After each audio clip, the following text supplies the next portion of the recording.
तुम सब ने काइजू नंबर 8 एनीमे के बारे में अब तक तो सुन ही लिया होगा, तो आज हम डिटेल में एक्सप्लेन करेंगे इस एनीमे को। तो चलिए वीडियो को स्टार्ट करते हैं।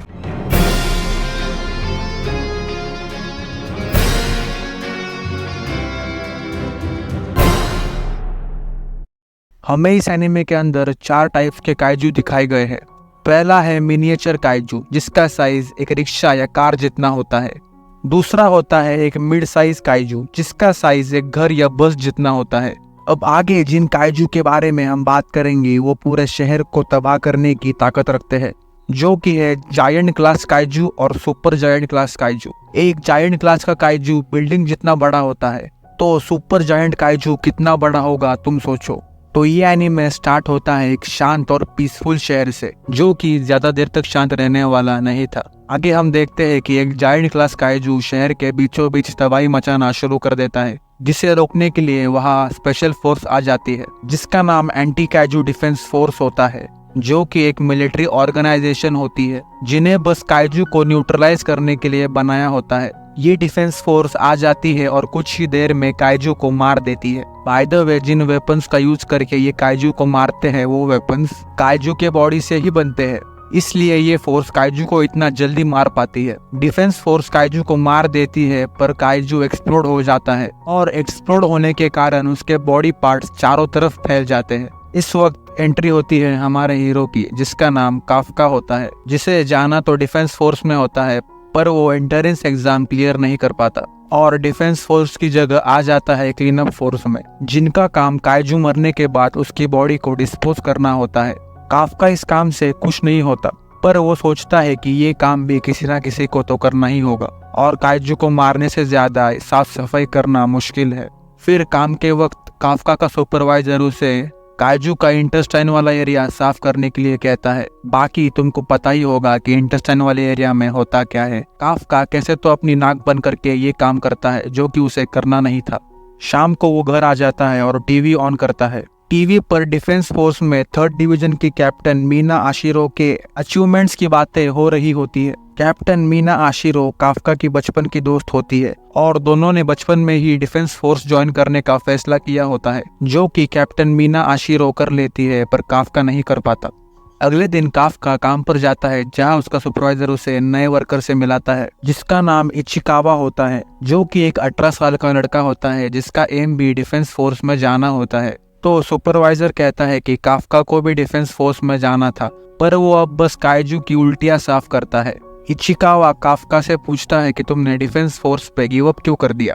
तो काफका कहता है कि मैंने तो अपना 100% दिया था, पर हमेशा कोई ना कोई आपसे बेहतर भी होता है। सबकी लिमिट होती है और मैं मेरी लिमिट तक पहुंच गया हूँ, पर ये तुम्हें अभी समझ में नहीं आएगा। जब तुम मेरी उम्र के हो जाओगे तब तुम समझ जाओगे। तो इचिकावा कहता है कि नहीं, मैं कभी गिव अप नहीं करूंगा, मैं गिव अप करने से पहले मर जाऊंगा। ये कहकर इचिकावा चला जाता है। फिर इचिकावा सुपरवाइजर से कहता है कि गिव अप करने में बुरा क्या है, क्या मैंने कोई क्राइम कर दिया।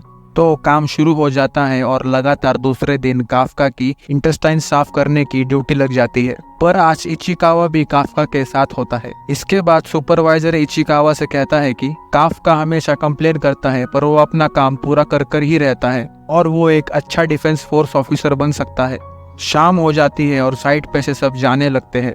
तो इचिकावा काफका से बात करने के लिए आता है। वो कहता है कि आज के लिए थैंक यू, तुमने इंटेस्टाइन साफ करने में मेरी मदद की इसलिए। और इचिकावा कहता है कि डिफेंस फोर्स ने अपनी एज लिमिट बढ़ाकर 32 कर दी है। वो कहता है इससे मेरा कोई संबंध नहीं है, पर जब तुमने सुबह गिव अप करने की बात की थी तब तुम थोड़ा उदास लगे मुझे। ये सुनकर काफका खुश हो जाता है और उसे थैंक्स कहता है। तभी इचिकावा के पीछे एक मिड साइज काइजू आ जाता है। वो काइजू इचिकावा को खाने ही वाला होता है, पर काफका उसे बचा लेता है। दोनों गिर जाते हैं। इचिकावा काइजू को देखकर डर जाता है। तभी काइजू फिर से इचिकावा पर हमला करता है, तो काफका इचिकावा को लात मारकर काइजू से दूर कर देता है। काफका इचिकावा से कहता है कि भागो, जितना हो सके उतना दूर भागो। तो इचिकावा नहीं कहता है, पर काफका उसे कहता है कि तुम्हारे यहाँ रहने से कुछ नहीं होगा, तुम्हें अपना डिफेंस फोर्स का सपना पूरा करना है। ये सुनकर इचिकावा वहाँ से भाग जाता है और काफका काइजू को अपनी तरफ बुलाता है ताकि इचिकावा वहाँ से निकल सके। इसके बाद काफका भाग रहा होता है और काइजू उसके पीछे ही होता है। काफ्का भागकर एक वेयरहाउस में जाता है जहाँ काइजू नहीं घुस पाता। काफ्का वेयरहाउस के दूसरी तरफ भागता है।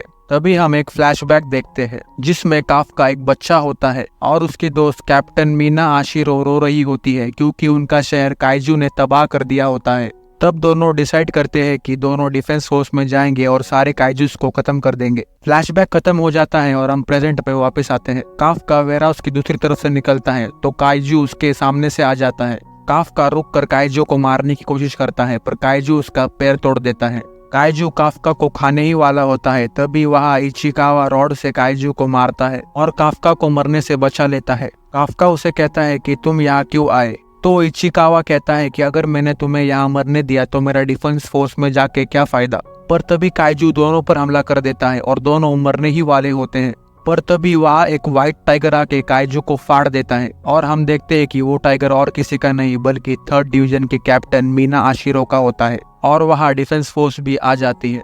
फिर काफ्का हॉस्पिटल में होता है और वो अकेले ही बात कर रहा होता है कि मीना ने उसे पीछे छोड़ दिया। तभी काफ्का के बेड के साइड में इचिकावा का बेड होता है पर काफ्का इचिकावा को देख नहीं पाता क्योंकि दोनों के बीच एक पर्दा होता है। इचिकावा काफ्का को उसकी जान बचाने के लिए थैंक्स कहता है और कहता है कि तुम्हें डिफेंस फोर्स के बारे में अभी भी सोचना चाहिए। तब काफ्का भी फैसला करता है कि वो डिफेंस फोर्स ज्वाइन करेगा और प्रॉब्लम से भागना बंद कर देगा। पर उसी वक्त काफ्का के सामने एक मिनिएचर काइजू आ जाता है और वो काफ्का के मुंह में घुस जाता है। काफ्का तड़पने लगता है पर एंड में वो एक काइजू में ट्रांसफॉर्म हो जाता है और काफ्का को ऐसे देखकर इचिकावा चिल्लाता है। तभी उन दोनों को एक बूढ़ा आदमी देख लेता है और डिफेंस फोर्स को बुला लेता है और ये एपिसोड यहीं पर खत्म हो जाता है। तो अगला पार्ट देखने के लिए इस चैनल को सब्सक्राइब कर देना, वीडियो को लाइक करना और अपना फेवरेट मूवमेंट कमेंट करके बताना। इस एनिमे का सेकंड पार्ट जल्दी हम इस चैनल पर लेकर आएंगे। तो मिलते हैं अगले वीडियो में।